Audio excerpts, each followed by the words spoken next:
আরে জানো কি হয়েছে? ওই যে কালকে বললাম না, সব ফাঁস হয়ে গেছে।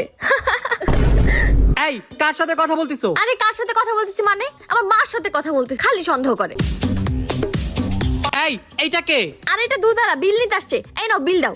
উফ আল্লাহ, কার লগে যে বিয়ে হয়ে গেল আমার। ভাই আপনার বউটা তো সেই শালার পশালা বাগেন থেকে।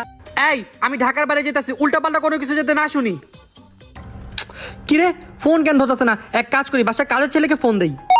হ্যালো, তোর ম্যাডাম কই? ম্যাডাম তো সাহেবের সাথে বেডরুমে মুভি দেখতাছে। কি কস? আমি তো এইদিকে, তাইলে বাসায় কে? কি এখন আমি কি করব? তুই এক কাম কর, অগদিনের গুল্লি মেরা উড়াই দে। আচ্ছা ঠিক আছে। সাহেব, দুজনকে গুলি করে মেরে ফেলছি, এখন লাশের কি করব?